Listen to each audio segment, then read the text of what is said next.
and Dr. Francis Smith of the University of Colorado, and I got my doctorate here at the University of California, San Francisco in craniofacial biology, and the purpose of my interview today is to talk with my colleagues here, Dr. Ralph Marcuccio and Dr. Licia Saleri and Dr. Richard Schneider and Dr. Ophir Klein. Ian Welsh. What? Ian Welsh. And Dr. Ian Walsh. And Dr. Jeff Bush. And Dr. Jeff Bush. All of my illustrious colleagues here. I'm going to talk to them. The purpose of the interview is to inform and educate the public about the basics of our craniofacial development in the embryo and the work that researchers like us do to better understand the process of embryonic development of the face and what goes wrong. And we also want to look at how research can one day help children born with craniofacial anomalies and how these disorders can someday be treated and prevented. First of all, I'd like for each of you to please introduce yourselves to us. I'm Dr. Ralph Marcuccio. I'm a professor in the Department of Orthopedic Surgery at UCSF. Jeff Bush. I'm an assistant professor in the Department of Cell and Tissue Biology and part of the program in craniofacial biology here. I'm Licia Saleri. I'm part of the program in craniofacial biology and part of the departments of orofacial sciences and anatomy here at UCSF. I'm Rich Schneider. I'm in the Department of Orthopedic Surgery as well as Departments of Cell and Tissue Biology and Orofacial Sciences and a member of the program of Craniofacial Biology. I'm Ophir Klein. I'm a professor in Orofacial Sciences and Pediatrics and the director of the program of Craniofacial Biology. And I'm Ian Welsh. I'm fortunate enough to be a postdoctoral researcher in Dr. Soleri's lab and part of the program here in craniofacial biology. Well, thank you for your introduction. We would be interested to know how and why did you become interested in craniofacial research? Me first. You're looking at me first. Well, anyone. Well, so I was interested as an undergraduate. I became really interested in how the concept of how a single-celled organism gives rise to all the tissues in our bodies. I thought that was really interesting. I was really interested in cell biology as an undergraduate. So I did a PhD on the cell biology of early embryonic development, and I had the fortune of having a committee member, Drew Noden, a member of my PhD committee, who was a prominent craniofacial developmental biologist. And so I got to know Drew and his work and started to work in his lab as a postdoc, and that's really what started me along this path. Okay. So I got interested initially in congenital disease based on my brother has Rubinstein-Taybi syndrome, and that sort of drove that interest. I got interested in developmental biology there then in a related way. Craniofacial research specifically I didn't really focus on until I was in my PhD, where I worked on cleft lip and cleft palate, and I've been interested in the topic since.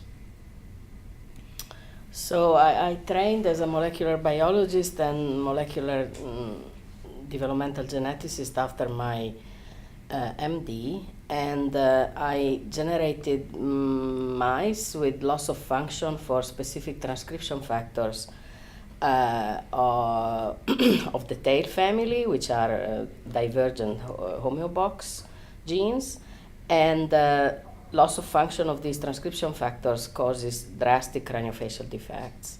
And that's how I became interested during my postdoc at Stanford in craniofacial development and the regulatory networks underlying craniofacial development and malformations thereof. I started studying the evolution of the skull in dogs as an undergraduate and got really interested in why one region of the skull in particular, the front portion of the face, was so highly variable across all different kinds of breeds of dogs. And so then for my PhD, I focused on the cellular population that gives rise to that region of the face called the cranial neural crest. And I've been studying the neural crest and their role in craniofacial biology ever since.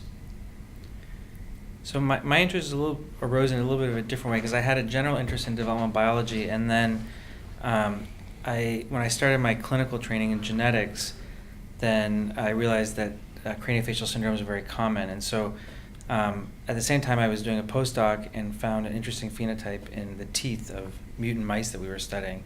So those two areas of interest, both the clinical and the research, kind of came together. I'm broadly interested in understanding how genes are turned off and on in developing embryo to control cell behavior, and craniofacial development is such an intricately choreographed process that the defects in that process are really readily apparent. So it's a nice format for understanding the regulatory processes that control cell behavior to give rise to morphology in the face. So what is your particular focus or interest in the field, and what do you study particularly? So my research really started by focusing on how the brain interacts with the developing tissues that form the face, and I've studied the signaling interactions between the brain, the overlying surface ectoderm, and the neural crest cells. And that's sort of branched now into understanding how disruptions in the signaling interactions generate variable craniofacial phenotypes, both normally during development and also in disease phenotypes. So our focus is on signaling and morphogenesis in craniofacial development, particularly with a sub-focus on F-efferent signaling, which is important in neural crest cell migration and development, as well as in palate development.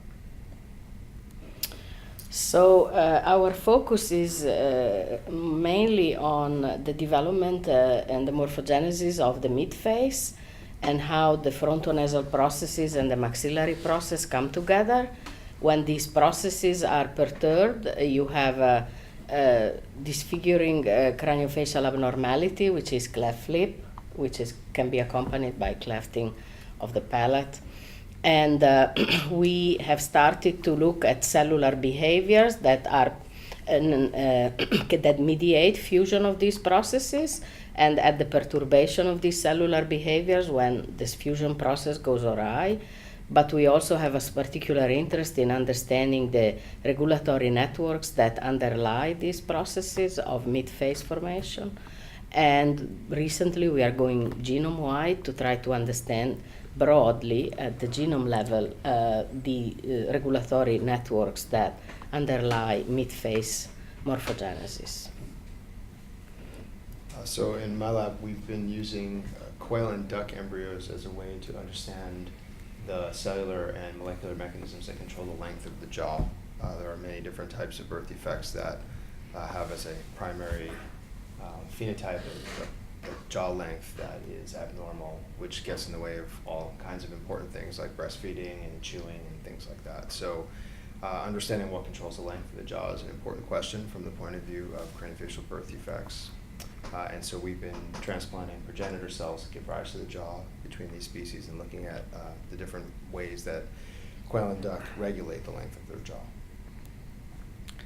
So in terms of craniofacial development, our major area of focus has been using the dentition as a model for morphogenesis and regeneration. So we study both pathways that regulate how teeth form in the embryo, as well as using both evolutionary and stem cell biology approaches to understand how teeth are able to regrow in a number of different species, and maybe think about how in the future we could use that information to regrow either teeth or other organs in humans.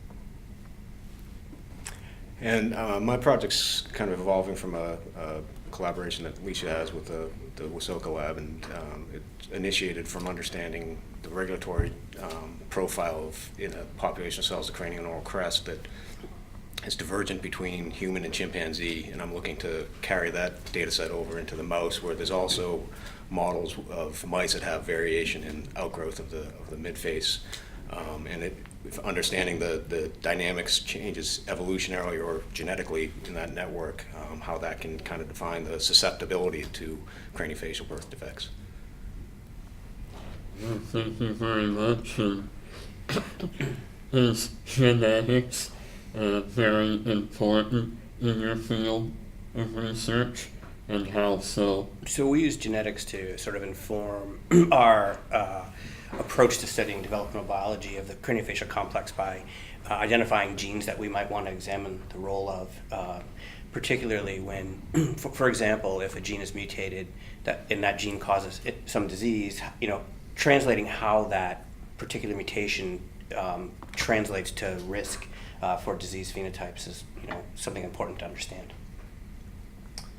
Yeah, so genetics is important in our area of research in two ways. I guess the first is, as Ralph said, we use human genetics to try to guide the questions that we ask. The second is we use mouse genetics as a tool really to interrogate these questions in a variety of ways. Yeah, I think genetics is very important. It's critical and fundamental to understand more about mechanisms that underlie particular morphogenetic processes, and for the face there are many processes ongoing at the same time that have to be all happening at the right time and in the right spatial domain. And with genetics you can also generate models, and these can be in various organisms such as zebrafish or mouse or other non-classical models, and you can mutate genes and you can delete them, you can insert them, and therefore you can manipulate the genome and model certain abnormalities in a living organism. So I think the use of genetics is for sure of paramount importance in craniofacial research. Yeah, so in the quail duck system, we don't really have the luxury of using genetics the way that people working with mice or zebrafish or fruit flies or others have genetics at their disposal, but we certainly rely on insights that are gained in those other model systems to inform the kinds of experiments that we do, and we certainly use genetics as a way to identify candidate genes and other things that we can study in order to understand fundamental mechanisms in cell biology. Yeah, we do developmental genetics like these guys do, so kind of a similar answer. Yeah, clearly genetics is foremost, and it's just a powerful reference frame for understanding developmental biology. But human mapping and identifying human disease-related genes, and then understanding how those genes subtly can be turned off and on via the regulatory sequence as well, is another important aspect of genetics. These regulatory sequences that are really critical for the gene may not be mutated, but its expression may be altered via its altered regulation. So that's another important aspect. I myself believe that genetics underpins as well all of our understanding of craniofacial anomalies. It started way back in, for example, when Treacher-Collins syndrome gene was first identified through all of these family and lineage analysis. So, what do you consider your most important findings to date, each of you? Well, I think we were just talking about genetics, and I think one of the big concepts is that a certain mutation gives rise to a certain disease, and that's sort of broadly, that's sort of the layman's understanding of genetics and disease.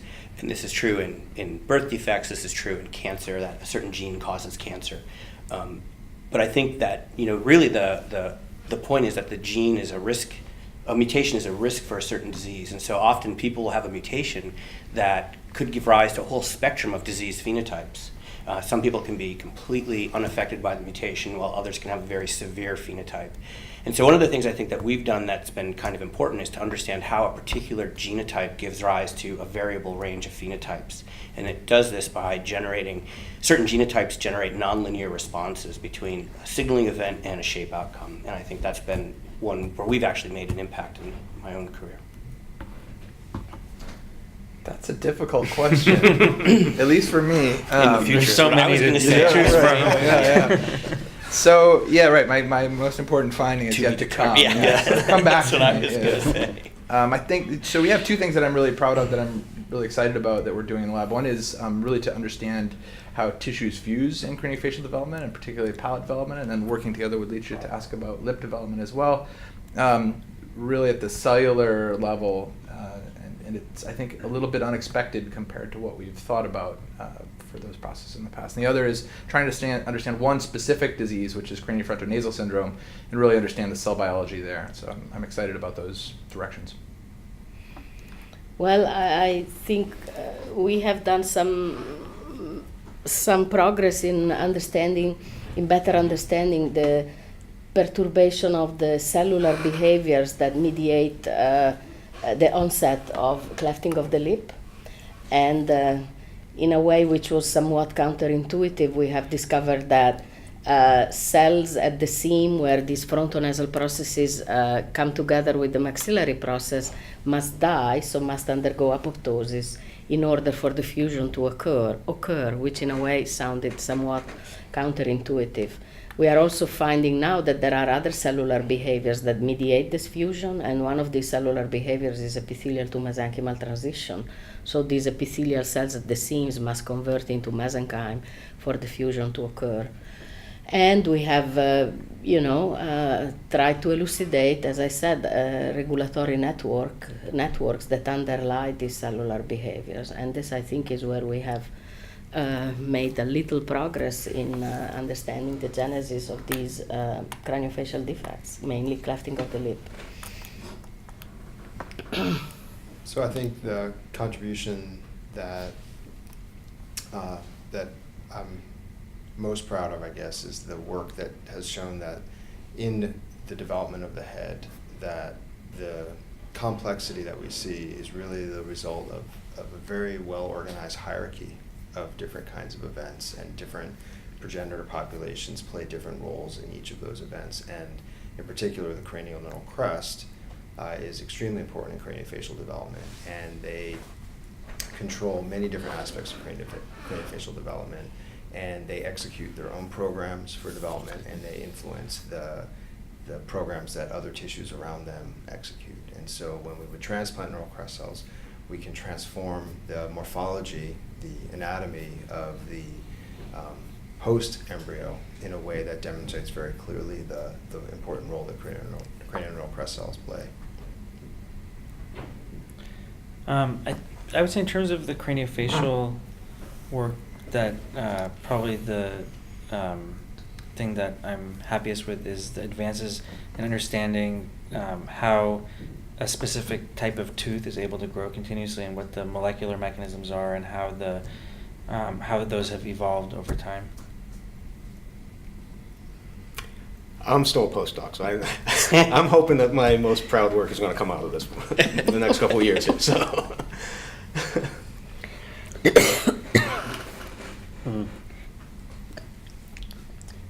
Are genetic errors important in abnormal craniofacial development, and how are they important?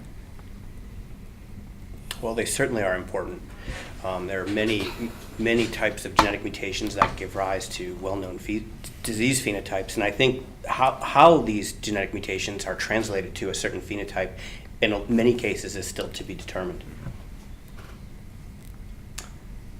Yeah, I guess I would just echo that absolutely genetic mutations are important in craniofacial disease. I don't know what percentage of craniofacial anomalies we have a known genetic cause for, but well, what I would say is that probably about half of our patients have a syndrome, and the causes for many of those are known. Mhm. So there's still a lot that are... But they have clear genetic. Yeah, I mean, at this point, a lot of syndromes have. So half of them have a known genetic etiology. Half of them have a syndromic etiology, and of those, at this point, many syndromes now have known genetic causes, and even if they don't have a previously described syndrome, we often can find copy number changes in their DNA or now exome mutations sort of defining novel syndromes. Yeah, I think it's for sure genetic errors and mutations are critical for the causative for multiple craniofacial defects. I would like to stress that it is only coding mutations, like it has always been until recently thought, that can result in disease. I think in the next years we will see a lot of work and of studies uncovering how non-coding mutations are also very important. Regulatory mutations are also very important for the onset of craniofacial and other congenital abnormalities. Yeah, I think everyone else has pointed out the role of genetic errors in abnormal craniofacial development, but I think we're also discovering that it's that variation in the genetic code that is also underlying evolutionary change. And so trying to understand how variation in that genetic code can generate the range of normal to abnormal morphology as well as evolutionary transformations, I think, is one of the big challenges and mysteries that we're all going to be contending with. I agree. What else besides genetics can disrupt facial development and cause malformations? So since I'm the one answering these questions first, I'm going to take the easy one right off the table. We can rotate No, around. I'm going to take the easy one off the table. Environmental causes can also impact craniofacial malformations. Francis, your own PhD thesis showed that the role of hypoxia in survival of neural crest cells during early stages of development certainly could cause disease phenotypes that we study in the lab, such as holoprosencephaly. That's right. Yeah, we still see a lot of patients who have maternal diabetes is causing craniofacial birth defects. It's less than it used to because that tends to be better controlled now, but still it's not uncommon. Also, ethylism, right? Alcoholism in the mother. Yeah, we see. Do you see that? Yeah, I would say at least once every 2 or 3 months we see somebody with fetal alcohol syndrome. Mm-hmm. We can talk about the Zika virus and pathogens that can disrupt Yeah, this is very. neural tube development. So multiple causes besides genetics can also interfere with the facial morphogenesis, for sure. But the thing is that genetics isn't a cause, right? Genetics is just a change in a gene sequence, and so really the cause is whatever that mutation is doing to the underlying cell biology or the cell signaling that's happening in the local environment of the embryo. You are mainly involved in basic research, is that correct? And do you have any interaction with clinicians who work with affected children? Yeah, my primary role is basic research, and I interact with Ophir and Jason Pomeranz. That's probably my main interaction with clinicians who are dealing with affected children. Yeah, similar answer. Also, basic scientist. We do work on the basic science of some craniofacial diseases and interact a lot with Ophir and Jason and other members of the craniofacial clinic. And actually, I've started to do some projects where we try to model some of these diseases using iPSC approaches, and that's involved interaction between the clinic and basic science. Yeah, I'm also a basic scientist, and trying, I think, now to also establish some interactions with clinicians and clinical geneticists, see if we could interfere and improve at least, for example, clefting of the lip and palate, find new strategies to reactivate developmental programs in utero so as to improve at least the defect. But we are not there yet. Yeah, and I'm also doing basic fundamental science research, but I think having the ability to interact with clinicians, such as Ophir, and patients in the clinic at UCSF really helps inform all of the things that we do, for sure. Yeah, and I see patients as well as doing basic research. I don't really do a lot of clinical research, although we did a trial to try to use a medical therapy for a structural birth defect in ectodermal dysplasia, which is still an ongoing trial, and hopefully we're going to have more of that kind of activity here. That's what I think we all hope for in the long run. Yeah, I mean, so I'm still in my postdoctoral training, but part of the big draw to UCSF here and Alicia in the program here in craniofacial biology is that I think emerging theme is going to be this basic researchers engaging with the clinical side of things, and Jeff mentioned these patient-derived stem cells that are going to hopefully be a bi-directional connection between basic research and the affected patients, that we can get better models for the diseases that are being seen. I have an interest myself in seeing more translational interaction between us basic scientists and the doctors who actually work on children with these conditions. And so I'd like to see how could the interaction, how could research and clinical treatment be better integrated? Well, I think that's the key word, integration. And so you see it on this floor here, where you have clinicians and basic scientists co-located in a research space or interacting with each other on a daily basis. My lab is in the Department of Orthopedic Surgery, and you are in that lab, and you know that on the top floor is all the basic science researchers, and on the second floor are all the clinicians, and we share common space. So we interact with the clinicians on a daily basis. And that's opened my eyes to a lot of the problems in orthopedic surgery, for example, that I wouldn't know of if I was isolated in a basic science department somewhere else. And so I think this integration that's happening here at UCSF is actually leading that charge toward better integration. I also saw when I was in your lab that we had opportunities to attend a workshop where we learned That's right.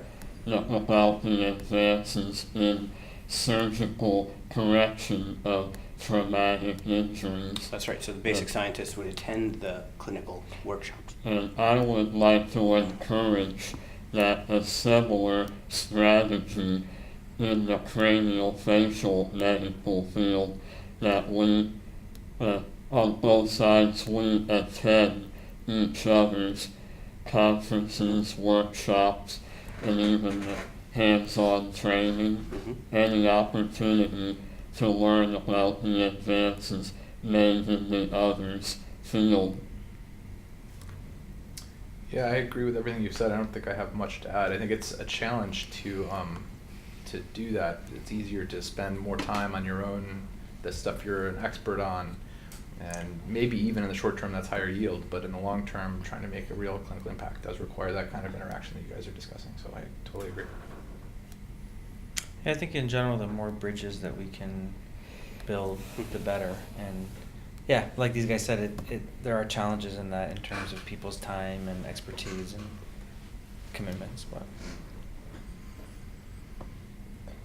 And having my own unique connection with the clinical side gives me a unique perspective on the basic science side of craniofacial anomalies. And another strategy would be kind of an initial council where the noted scientists and noted clinicians can get together in one location and start strategizing. that's a great idea. Actually, we gotta move forward with that, because So we're doing that here. it's good Francis came to prompt us. Yeah, that's right. How we can It's on my Email list. the- It's on my What are we list. doing? With these I haven't clinical heard about developmental biology runs, you can probably Yeah, get this yeah, email yeah. if you want to go. Well, yeah, we need to schedule it. We haven't. So yeah, thank you for the prompt. any other ideas how we can better integrate the two sides ecumenically? I mean, you're in a certainly unique position to kind of liaison between the two of them. So I mean, and I think it takes engagement from patients as well as the basic researchers to definitely help bridge the gap, right? Maybe if there were grand rounds in the craniofacial clinic at our relevant institutions, encourage attendance if that were available. That's a great idea. What are the chances of prevention of craniofacial disorders? You know, that actually may be one to tackle kind of together with the next one in terms of the genomics and personalized medicine, because I think that is really going to be the most important part of prevention, is being able to detect and ideally treat at a very early stage. One of the problems with structural birth defects, and the reason that we really only have surgical treatments available these days as opposed to medical ones, is that by the time the patients present, even if they're newborns, it's usually too late to do anything other than a surgical correction. So the hope is that we can detect these early enough and then figure out ways to treat in the embryo, which also has a lot of complicated ethical issues attached to it in terms of early detection. People make different decisions with that information, but the thing for sure is that at this point it's kind of a train that's left the station, that we now routinely do exome sequencing and soon whole genome, although that information is more difficult to interpret. But we do that now on all of our patients who need it, basically, and soon we'll be doing it on probably every newborn baby, and then after that on every fetus. They're already starting to do prenatal exomes here. So that's going to really change how clinically we approach things, and that information will definitely feed back into the basic science. And how do you think genomics and personalized medicine are changing the field in general, as well as your own approach to craniofacial research? Yeah, so I think that ties into this idea. I think clinically it's really a dramatic change in terms of diagnosis, what's gone on over the past few years and what will continue to accelerate. That, in terms of the research, that really ties into how we now have a lot more tools available to more rapidly approach the same problems in more sophisticated ways. I imagine you may have heard about the gene editing issue in basic research. That could be another strategy down the road in the mid to far future. What are the scientific and other challenges facing researchers as we make further advances? I think what Ophir already mentioned about the stage of onset of the diseases we're talking about here, I think is the major challenge. I think there's also a lot of there's a lot left to understand about the diseases where we do know something about the genetics in terms of the cellular basis and what's actually driving the phenotype. So I think those, to me, would be two of the challenges that we should face.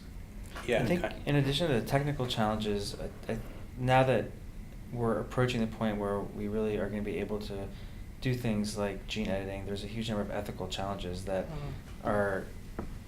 don't have very good solutions at the moment. And I also think there are funding and political challenges and maybe other challenges that face us. And you have examples? Well, one of the other challenges I think Ophir alluded to is just generating huge amounts of information with genome sequencing, for example, and then trying to understand how those changes in the genome sequence actually translate to disease is a huge challenge. I mean, that's Definitely the a job big of the challenge. basic scientists, is to really give context to all these, this genetic information that we're finding variants, but we need to understand absolute strict context where that change and variation has an impact on the kind of cellular behaviors that Rich was talking about. Yeah. Yeah. as well as grant funding. That's how It's always a challenge. Yeah, put a plug in for that one. I have in my own case, I will have to search for further funding, and the funding that we do have is often so limited, and that puts a cramp on how we can do the research itself, and also, the side issues such as travel that we need to do to get to events, or any other issues with funding. How about the political issues? Sure. I Ah. mean, patient advocacy plays a good role right now in terms of getting funding for disease, research. But there's a lot of other basic science research where there aren't a lot of advocates for it, and the public's tolerance, understanding, patience for that kind of research is not really what it should be. And so I think one of the major challenges I think we face as scientists is really getting buy-in for the public at large about why we do the research that we do and what the benefits to society could be from that research. This is why I think we're all willing to sit around this table with you and talk about what we do and why we think it's important. We need representation amongst the policymakers. Yeah. In education and among the public. In the education field and in the charities and other organizations and aspects to make the public aware. Where do you see breakthroughs happening in the future? In Leach's lab. Well, again, We're like counting on you, Licia. yeah, like Ophir stated, if you can diagnose through precision medicine and highly sophisticated genomics, and if you can get to diagnose congenital disease before birth, then that would be a window where breakthroughs could occur, because you could treat, potentially that would be the final dream, before the defect is so severe that you need, like in the case of clefting of the lip and palate, like multiple surgeries up to 18. And also exploiting that window of time where if you could work on the fetus, there is no scarring. So you work on tissues that will not scar, and the corrections will be seamless.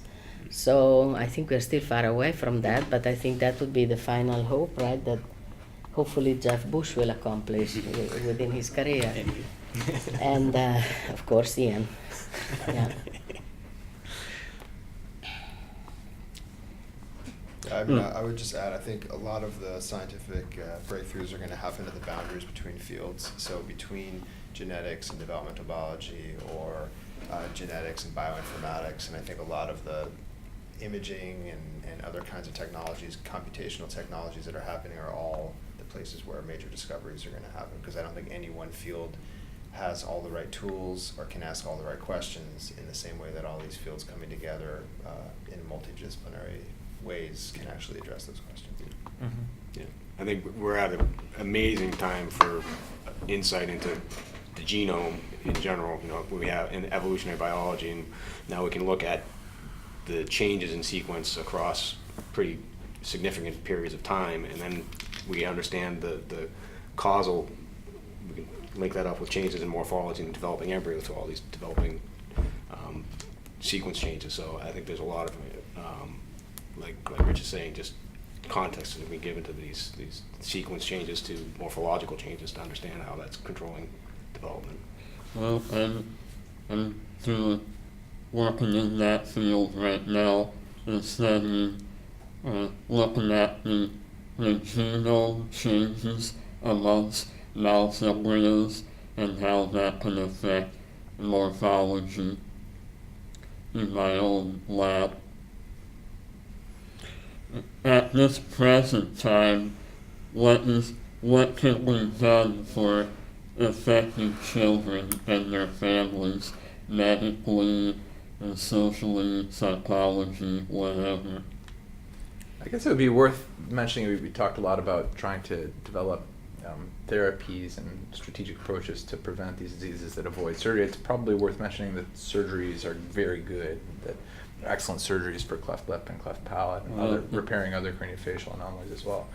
And I guess I'd also just kind of bounce it back to you, and I would ask, to what extent do you think there's a sort of a general interest in understanding the basic mechanisms amongst patients and patient advocacy groups? And I don't know if that's something that patients have a great, and obviously you do, but do you think generally patients have a great interest in understanding basic mechanisms of the diseases that are affecting them? It would be good for the doctors and scientists to inform the patient community about what the syndrome is all about, how it can be treated, and why the certain treatment modalities have to be used.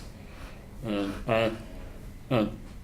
in my own case, I have a strong interest in following up on how craniofacial and maxillofacial surgery have evolved over my lifetime.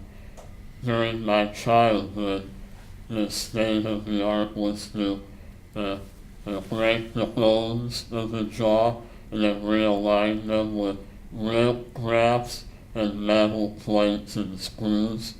Now that can be done with a gradual distraction procedure where bone is allowed to grow in the growing gap to provide a more natural process. So how many times did you have to have surgery to get your jaw to its length right now?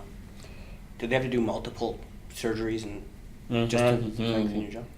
Multiple surgeries on either one of the jaws, and I still have problems with relapse and still have issues. So it's not a perfect. So if you had a little distractor in there that could just keep distracting as you aged, right? That's what you're right. saying, That would be one possibility. Mm-hmm. To have a permanent built-in distraction apparatus, Mm-hmm. or in the future, how about replacement of missing tissues Mm-hmm. and pieces with stem cells of the same type of tissue, which is farther down the road. Any other ideas?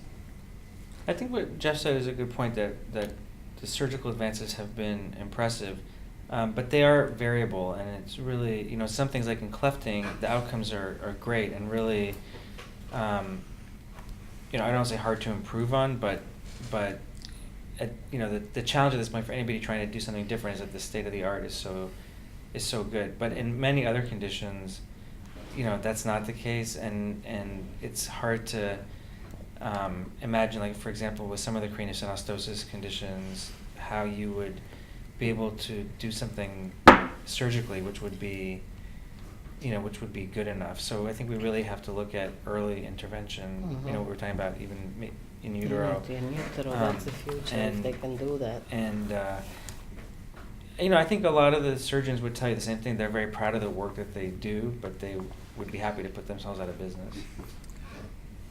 Well, there are other things like the hearing aids that are continually evolving. Mm-hmm. So, for example, the bone conduction implants provide for a very direct means of hearing despite the lack of ears, for example, and they are miniaturizing. Someday they will disappear from the outside. So it'll be like a microchip that the government implants in you. They have a little joystick they can move He already around. has one of those. Yes. What about speech therapy and psychological help for the social aspects of the craniofacial disfigurement? The bullying is still a major problem, and so is discrimination against those affected. But fortunately, there is a book out there, Wonder, about a boy with a Treacher Collins syndrome, and that has spawned a curriculum of its own that is now used in schools to teach children about craniofacial anomalies and to teach them to choose kindness. My wife and kid have been reading that every night before they go to bed for the last couple of months. It's a great book. And there's a new edition that just came out with my foreword in it. That's great. So there, public awareness is another thing that merits continued interest. That's great. What do you foresee in the future in terms of awareness and detection and treatment of craniofacial anomalies? Well, I think it is basically, I have a strong belief in basic science as a means to understand and increase our knowledge, and only based on that people will be able to take that basic knowledge and translate it into treatments. And I think it is really like here people who are at the beginning of their careers, like Jeff, like Ian. I don't want to take anything away from you guys, but it is people like Jeff Bush, like Ian Welch, who will really increase the knowledge, the basic knowledge of craniofacial development, and then will bring it one step further and will be able to generate basic information on which clinicians and clinical geneticists and pediatricians and surgeons will be able to build. So this is my philosophy, but for what it's worth. I agree with Lucia. I think it's a very exciting time, and there will be acceleration of progress. So it's all in their hands, practically. That's right. No pressure, please. Right? Don't blow it. Don't blow it. On behalf of the craniofacial community, I would like to thank my illustrious colleagues, Dr. Ralph Mercutio, Dr. Jeff Bush, Dr. Licia Soleri, Dr. Rich Schneider, Dr. Ophir Klein, and Dr. Ian Welch for their contribution and advice in today's interviews. And thank you Thanks, very much. Francis. Good luck on your project. Thank you This is very cool. much. Excellent. It's been my pleasure. Thank you very much.